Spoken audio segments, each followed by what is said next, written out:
Hello అండి, అందరికి రెండో రోజు వినాయక చవితి శుభాకాంక్షలు అండి. మా బుజ్జి గణేశుడి కోసం ఈరోజు శనగలు ఉడకబెట్టానండి. శనగలు తాలింపు పెట్టి ప్రసాదంగా పెడదామని శనగలు చేస్తున్నానండి.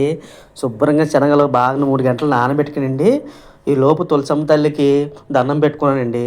శనగలన్నీ కుక్కర్లో వేసుకుని 8 విజిల్ వచ్చేదాకా ఉడకబెట్టుకున్నానండి. ఉడకబెట్టుకుని తీసుకుని ఒక గిన్నెలోకి ఇంకేముందండి తాలింపు పెట్టుకోవాలి. తాలింపు ఎప్పుడైనా బాగా పెట్టుకుంటే శనగలు అంత టేస్ట్గా వస్తాయండి.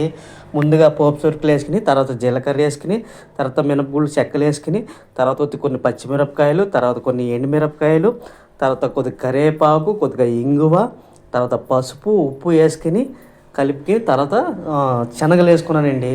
ఈ ప్రసాదానికి తాలింపు ఎంత బాగుంటే అంత బాగుంటుందండి.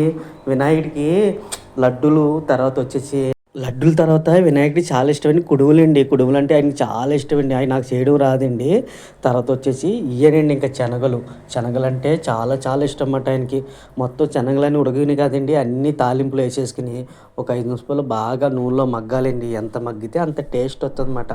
ఈ శనగలన్నీ బాగా మగ్గాక ఇందులో కొద్ది పసుపు, తర్వాత ఉప్పు వేసుకుని ఇంగువ కూడా వేసుకోవాలండి. ఇంగువ చాలా మంచిదండి ఆరోగ్యానికి. పిల్లలు కానీ మనం కానీ తిన్న కడుపులో నొప్పి ఏమైనా ఉన్నా, పురుగులు ఉన్నా, మనకి ఏమైనా ప్రాబ్లమ్స్ ఉన్నా కొద్దిగా ఇంగు వల్ల పోద్ది. మనం ఏ పప్పు తాలింపు పెట్టుకున్నా, ఏం తాలింపు పెట్టుకున్నా ఇంగు వేసుకోండి.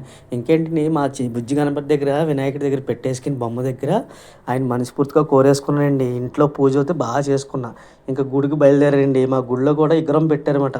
అక్కడ కూడా దండం పెట్టుకుని ఆయనతో కాసేపు మాట్లాడి